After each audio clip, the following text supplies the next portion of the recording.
Good afternoon, everyone, or good morning. If you will start making your way to your seat, we'll get started in about 5 minutes.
Good morning once again.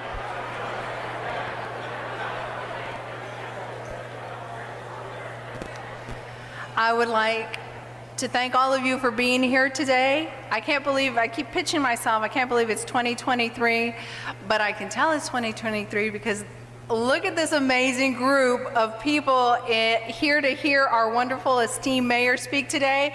So thank you all for being here with us.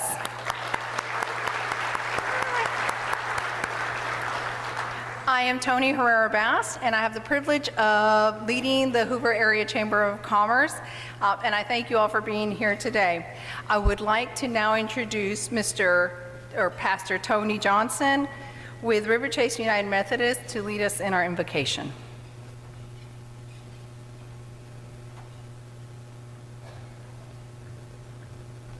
I would like to assure Tony that I've been called a lot of things as a pastor, so don't even think twice about that. Last night at River Chase, we had a St. Benedictine nun come and talk to us about prayer. And one of the things that she noted was that public prayer is to be kept short. The long prayer, do that on your own time. And so it is this morning. Keep that in mind. Let's go to God in a word of prayer. Holy Father, we thank you so very much for the food that we are about to receive and the news that we are about to hear. Be with all of those officials that make tough, difficult decisions that nobody will ever know about that affects so many people. We ask all of this in the name of the Father, Son, and the Holy Spirit. Amen. Now I'd like to bring your attention to the presentation of the colors and Pledge of Allegiance by Lieutenant Rob Gwynn and Lieutenant Greg Dawson, Lieutenant Lowe from the Hoover Police and Fire Department.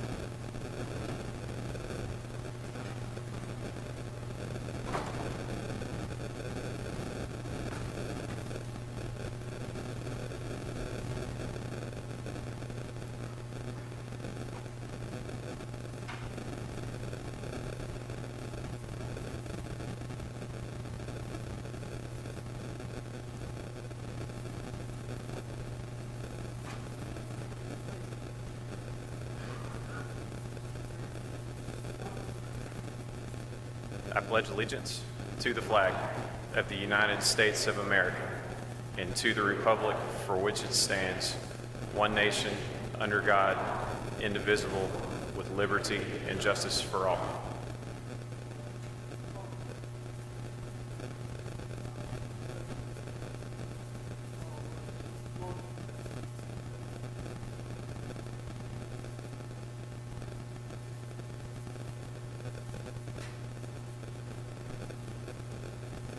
Please be seated.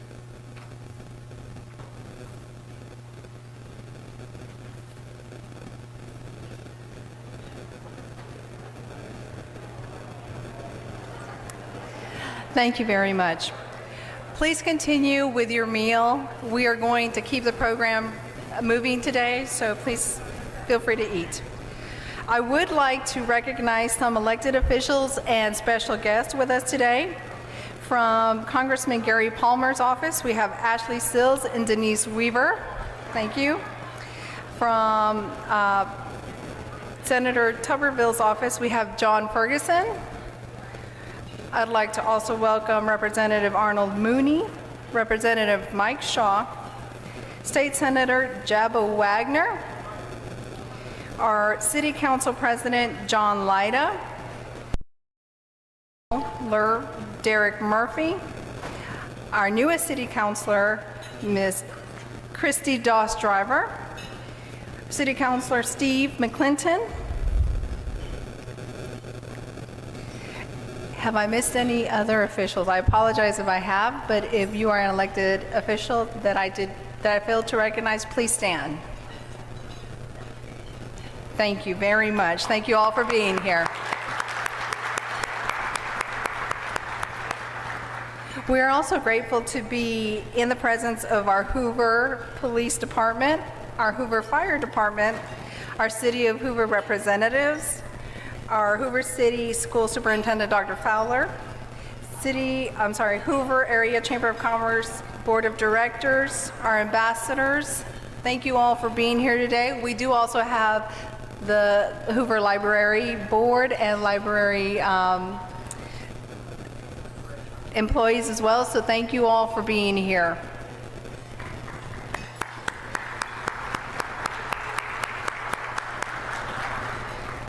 Now I would like to invite David A. Custridge, our 2022 Board Chair, to the podium.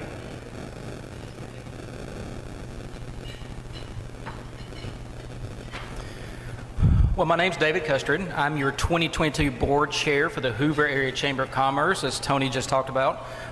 Please continue to eat. We want to certainly a great turnout. And if you look around you, even on your table, we have our wonderful lunch sponsor that allows this to happen for you and for us. So I'd like to introduce to you with America's First Federal Credit Union is our lunch sponsor today. And it's amazing what they step up and do within this community. Now, speaking for America's First Credit Union will be Mr. Chris Thomas, and Chris has been a noteworthy leader in the membership development for over 5 years, and you may know him from his regional development coordinator at AmFirst. But he also can be credited with contributions of service in many communities through AmFirst's field of membership. Chris has been honored to be selected as one of Birmingham Business Journal's Next Gens in Money, published in April-May of 21. Chris also serves as a board member for the Board of Directors for the Vestavia Hills City Chamber of Commerce. He's also currently pursuing his bachelor's degree in business management at Faulkner University and resides in Birmingham. Introduce to you Mr. Chris Thomas.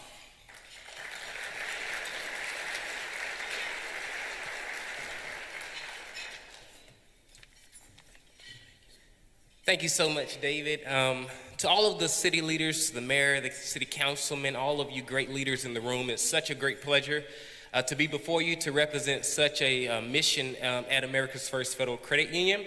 If you don't know, we got our start as Iron and Steel Credit Union and now America's First, better known as AmFirst. We have 21 branches in the state of Alabama.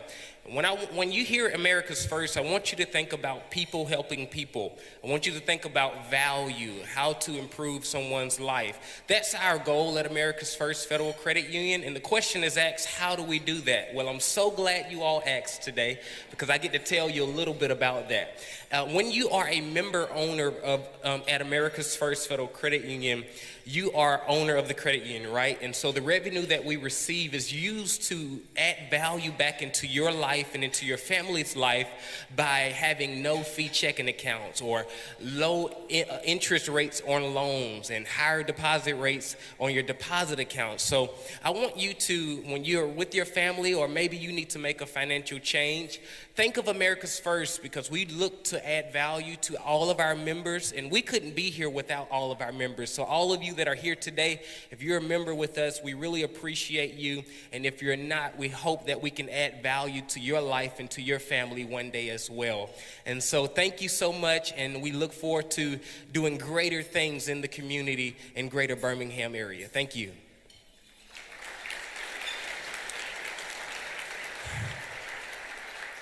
And now we have the opportunity to hear from one of our great leaders, the mayor of this wonderful city, the Hoover City. And so I introduce to you Mayor Frank Brocato. He has a long history of service to the people of Hoover.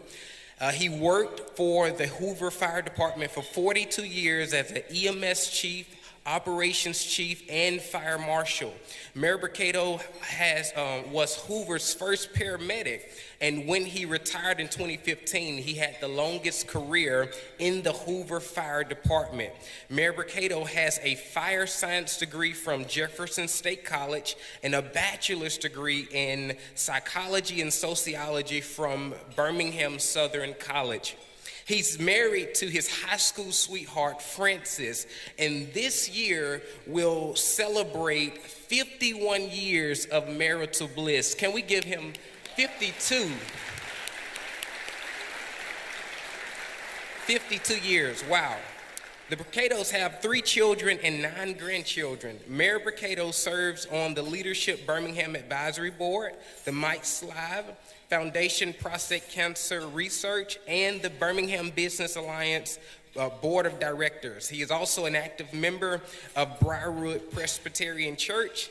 Mayor Brocato is the 10th mayor of Hoover, and he feels it is a tremendous honor to represent this great city and the citizens and you who make up the community. Let's receive him now as he comes with a warm welcoming of applause. Mayor Brocato.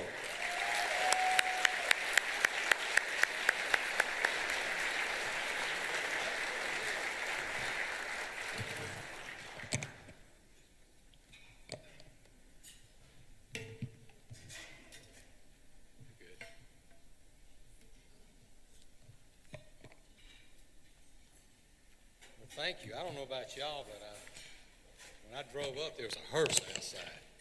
And I thought, man, what's this hearse doing out here? But I find out that they had a funeral directors meeting here yesterday, so it doesn't mean anything. Well, I do appreciate everyone coming out today. There are all kind of little gadgets here that I'm going to knock over before it's over with. But it's good to see everyone this morning, almost this afternoon now. Thank you so much for coming out. And certainly thank you to Am First. Chris, that was a not very sweet introduction. Thank you. And to Tony and all the members of the chamber, I appreciate just the tremendous work that you all do. And we had to do some arrangements here just to be here today, and I'm grateful that they were able to do that. And, you know, we've got some tremendous city employees in Hoover. We're fortunate to have these individuals that really work very, very hard each and every day to make sure that Hoover's mission is accomplished. I'd like for our city employees, if they would, just to stand, and let's give them a round of applause if we could.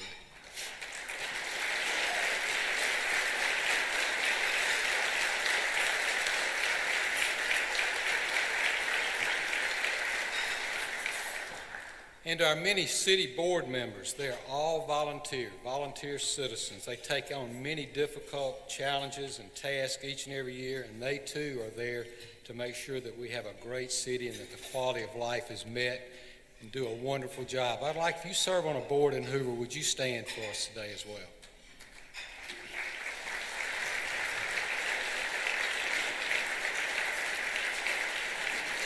Right. Thank you.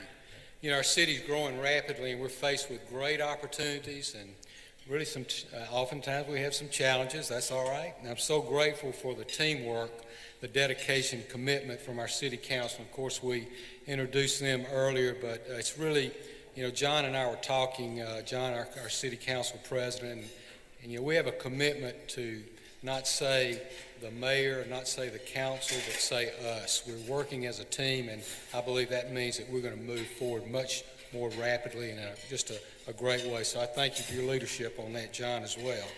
And our city administrator, Alan Rice. Alan's here, does a fantastic job. We appreciate all of his efforts and just all the things that he does each and every day. And finally, to my wife, Frances, 52 years. We want to make sure we get that correct. She's just a wonderful supporter, my confidant, just a great first lady, and my children, my brothers, my sisters, and I have my daughter-in-law here, and I just appreciate everything that they do and all the things that they help me with each and every day. I'm grateful for them. Thank you very much. So as I share with you today, I'd like to focus on several areas that I believe are very important to the city, and it's very important to our success, and that's public safety, our quality of life, economic development drivers, the financial climate of the city, and our schools. And so as I look back on the efforts of 2022 and look ahead to 2023, I just was kind of reflecting back on some of my priorities when I first ran for mayor. And I ran on the issues of providing a strong support for our incredible school system.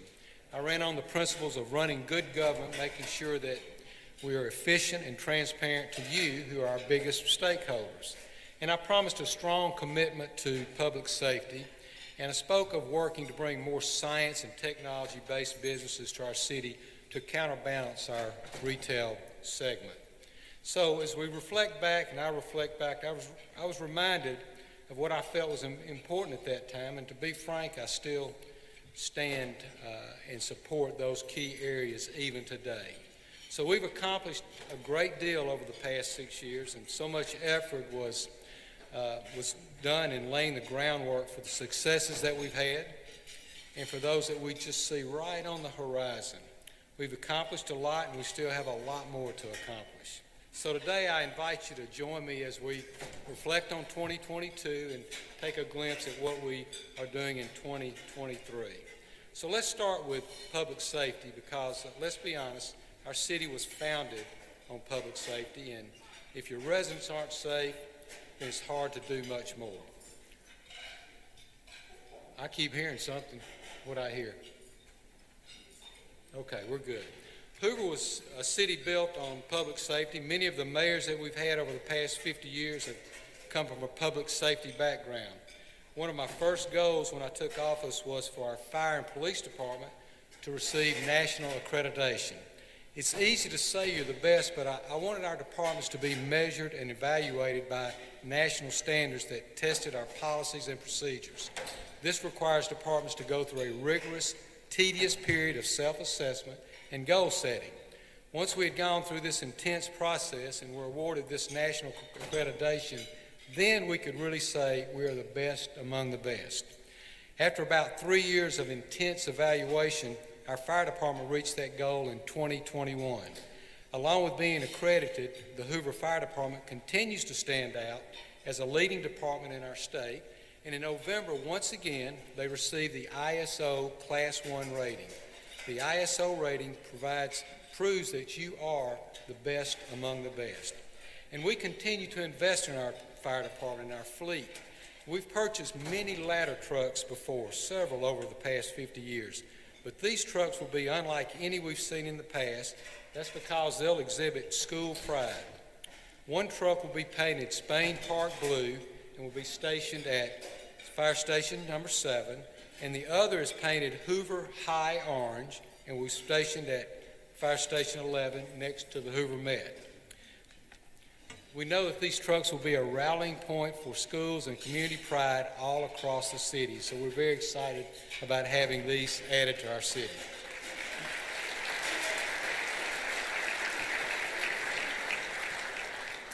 Hoover's first fire station is housed in an alley behind Green Valley Drug, and it's been there since 1960, and it was built by our volunteers.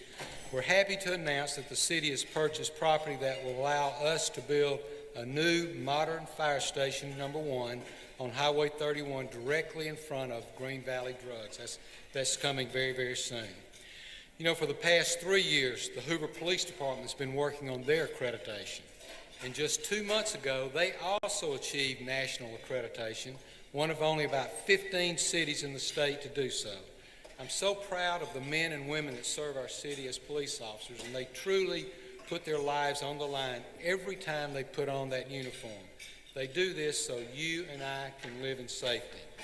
Adopting best practices and providing state-of-the-art training will give our officers the tools that they need to do their jobs in a safe and professional manner.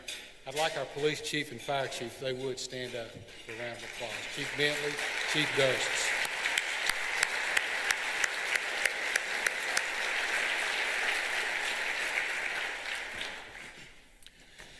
Quality of life, I started saying how important public safety is to the viability of a city. In the same vein, the quality of life is just as important to the vitality of a city. That encompasses so many areas, including our excellent library, our sidewalks, the parks that we provide, our recreation programs, so many different things. But it's not enough to have those things in place. We also need systems to monitor how our programs are doing in terms of meeting the needs of those who live and visit our city. It's for this reason we're thrilled when Signature Homes, a great corporate citizen, offered to partner with us to develop the city's first Parks and Public Spaces Comprehensive Plan. This public-private partnership will allow us to catalog all of our recreational amenities for the purposes of sharing with our citizens the recreational opportunities and to market these fantastic assets that will draw people to our city. We continue to reinvest in our current parks, and when opportunities arise, we purchase new land to add to our amenities, especially if that land is along the Cahaba River. I want you to think about this.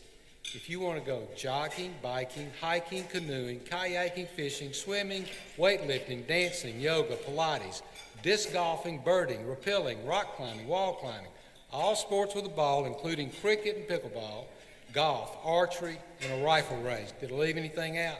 You can do it right here in Hoover. We're very proud to have those things.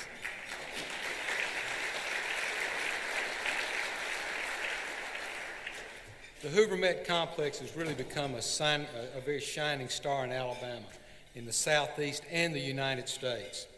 More than 82,000 community members use the Met's recreational facilities in their courts. More than 375,000 participants and athletes visited the Met Complex last year. Our city's investment in the Hoover Met continues to pay dividends. The total economic impact for that facility for fiscal year 22 was more than $55 million, and it generated almost 70,000 hotel room nights throughout the region. And we fully expect to go up even more as we continue to host the SEC Baseball Championship and prepare to host the Move United sporting events in 2023 and 24. We should all be proud that Hoover was selected from several cities that applied to host this National Sports Championship event for athletes with physical, visual, and/or intellectual disabilities. Also in 2023, we will complete the installation of a pickleball court at Veterans Park. I believe there are eight courts on that facility.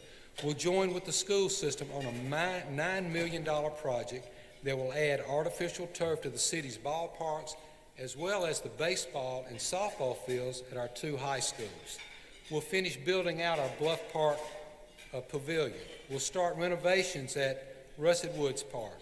We'll give the vestibule at Hoover Senior Center a facelift that will also provide an extra layer of security for guests and for employees. And lastly, we're very excited about the Fleming Park. This is the first phase of a 130-acre park that will run along the Cahaba River. Fleming Park itself will be about 43 acres and will include a pavilion, outdoor educational spaces, and more amenities. The land is being donated by Signature Homes, and again, we are thankful for their generosity to our community.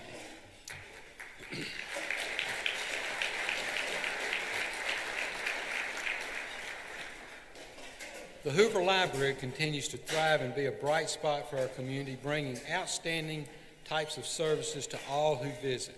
From internationally acclaimed authors presented at our annual Southern Voices like Steve Berry, to Grammy Award-winning artists like Manhattan Transfer at the Library Theater. Amanda Board and her staff do a fabulous job bringing world-class entertainment to the Hoover Library. And listen to this, in May, the Hoover Library was named as one of the 5 best cities in the nation for book lovers. Such smart people in Hoover.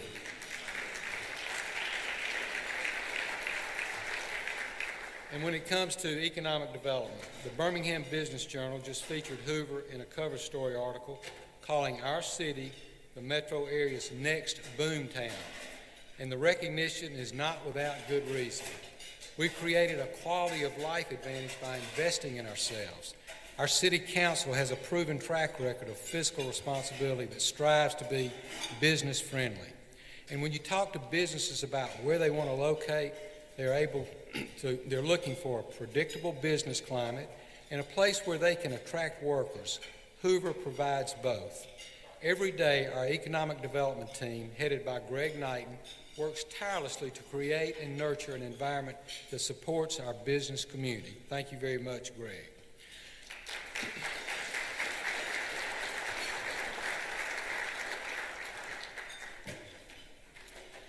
Our Building Services Department issued more than 6,000 permits with a value of work of almost $600 million.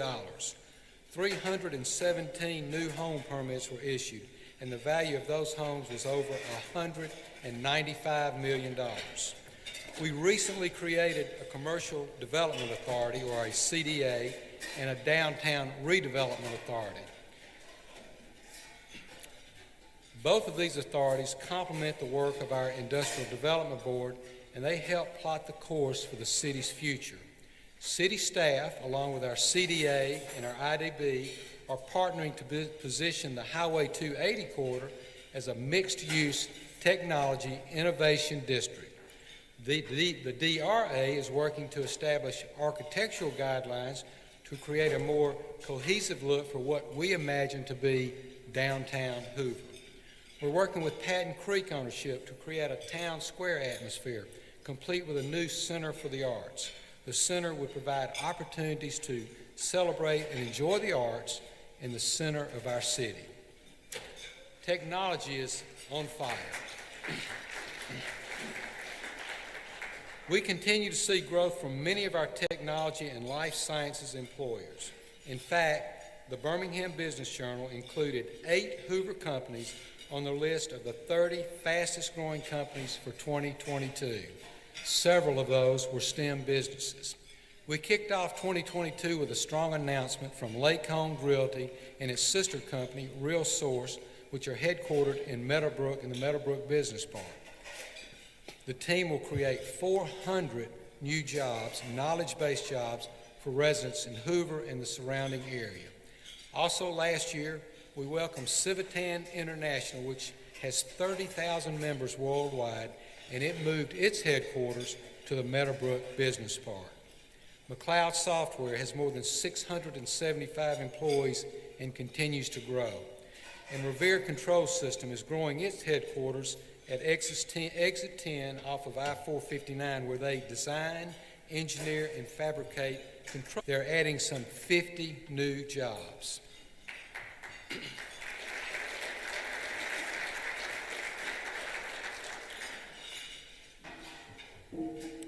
River Chase continues to see growth in our life science sectors. BioHorizons, one of the largest suppliers of dental implants in the world, continues to grow and add employees through a recent expansion.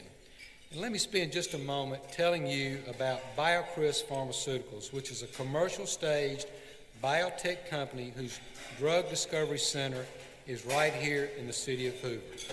Their mission is to develop and advance novel therapeutics for patients with rare and serious diseases. These conditions are often lifelong and many are terminal. Moreover, approximately 2/3 of those affected with rare diseases are children. I'm so proud of the 2 FDA-approved pharmaceuticals that BioCryst has developed and the continued research for more life-saving, life-changing medicines that is occurring right here in Hoover.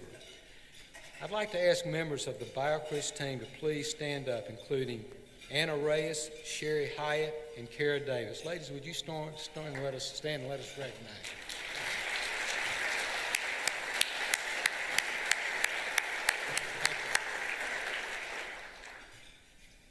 A little further to the east of BioCryst is the National Computer Forensic Institute.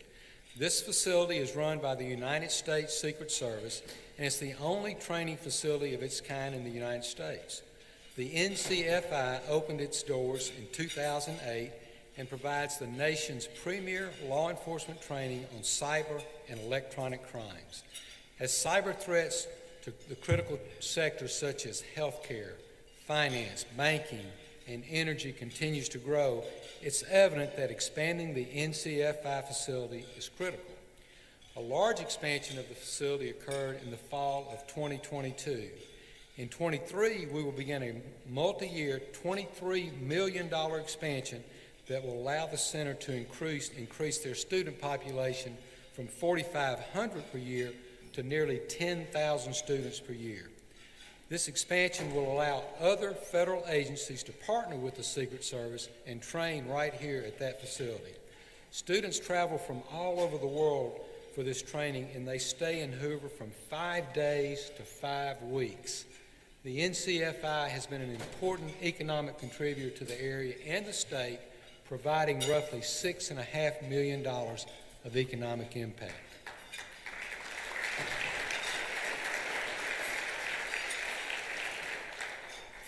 We will continue to work hard to attract the STEM, life sciences types of businesses, but that will not be our only focus. Retail is alive and well in the city of Hoover, Alabama.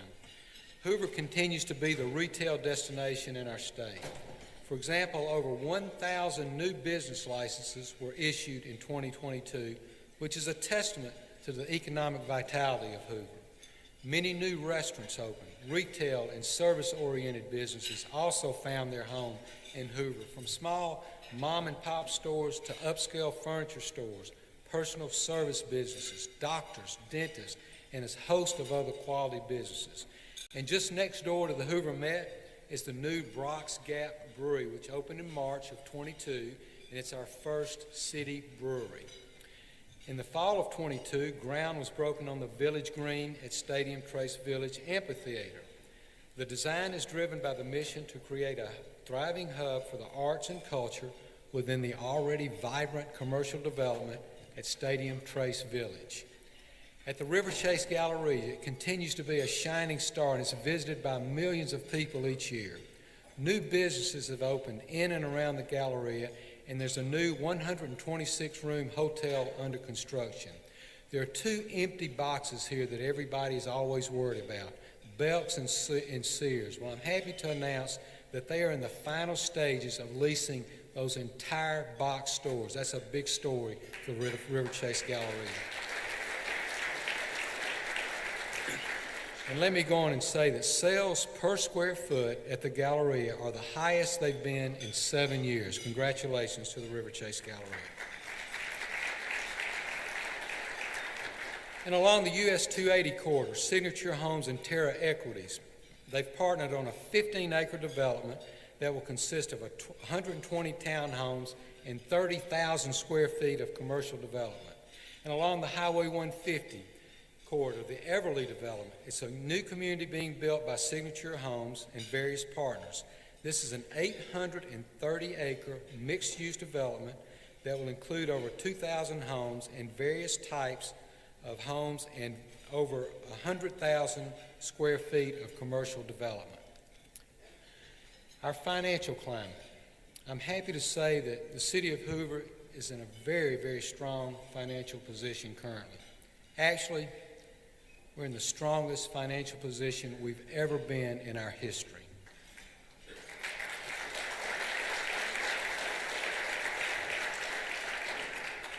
Our City Council has been incredibly generous in providing outstanding and above-market benefits and compensation to our employees. Because we had an exceptional fiscal year in 2021, we were able to invest an additional $30 million to increase our interest revenue. We've worked with our City Council to create a resolution that establishes a 6-month general fund reserve requirement and establishes a budget stabilization fund.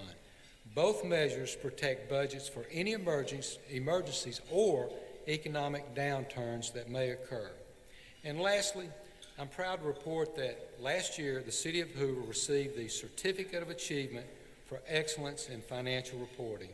This is a special honor, and I extend my congratulations to our CFO, Tina Bolt, and to our entire finance department on a job well done. Tina?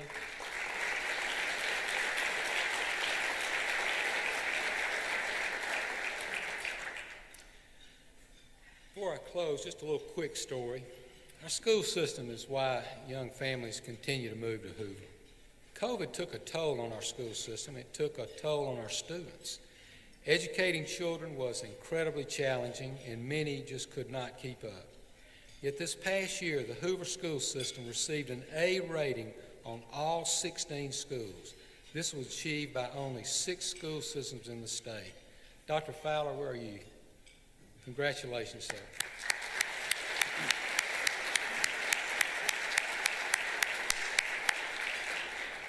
I'm in our schools often during the year, and I make a point to visit every principal each year. They are some of the most outstanding people I've ever met, and they are passionate about our children and their education. Our schools are changing young people's lives. If you want to be a doctor, an attorney, a teacher, a craftsman, you want to be an astronaut, a firefighter, a paramedic, or just about anything you have your heart set on, Hoover Schools will prepare you. One example is when we were dealing with COVID. I can't tell you how many Hoover Spain Park graduates who are now physicians and well-respected scientists all over the country called in to share their expertise. And let me share one other example with you.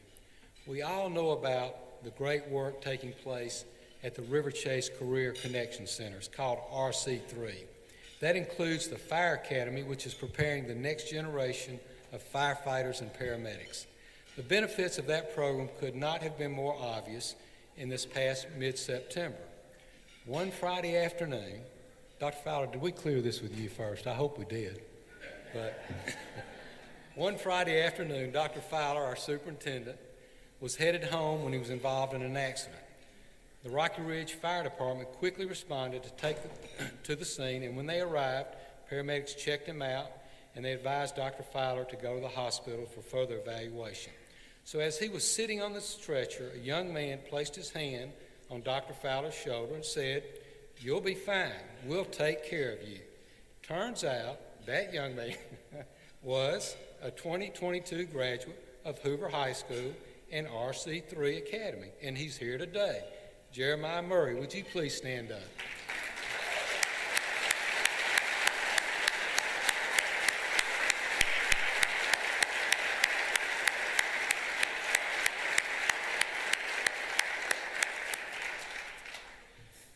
Before we close, the staff of the Winfrey, the wait staff, they do an incredible job. They've all kind of shuffled back in here, but would you take a moment to thank them as they leave, but let's give them a round of applause as well.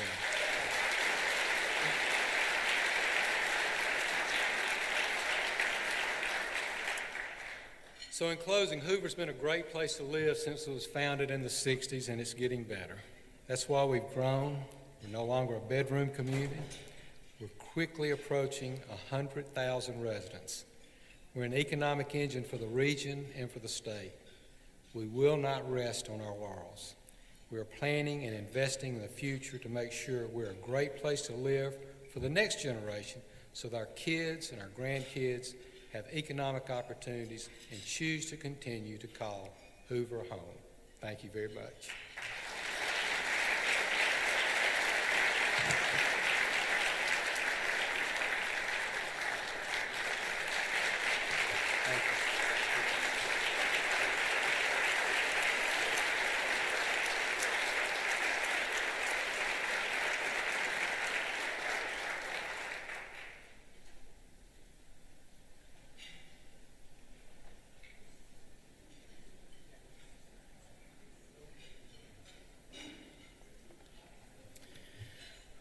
Well, if that's not a tough act to follow, I don't know what is. Mayor, great job, and certainly the entire servants of the city for what we're blessed to be able to be a part of. It's just a wonderful endeavor and a wonderful growth and development. So before we continue, we want to stop for just a moment and talk about another great organization right here within the city. So it's an organization called Hoover Helps. And Hoover Helps is to help meet the basic needs of the children in the city of Hoover. Do you know there's over 500 kids that receive weekly food support? So if you haven't had a chance, please consider sponsoring, providing any contribution to Hoover Helps.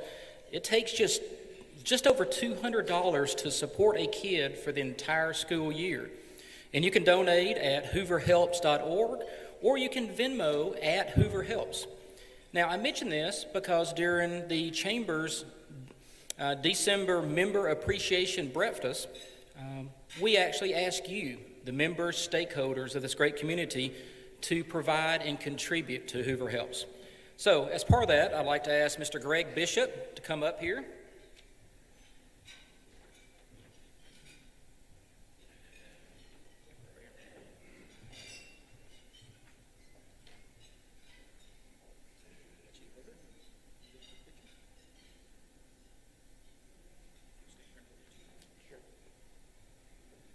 So you as the state cutters provided some additional funds to Hoover Helps, and we certainly ate everything that Greg and Don, his wife, do as part of Hoover Helps. And just keep that in mind. Those are wonderful things to do, and that's something that you are contributing.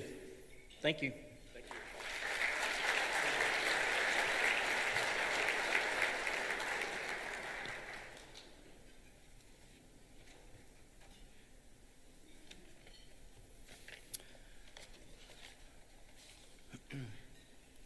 Okay, so, the mayor talked about 2020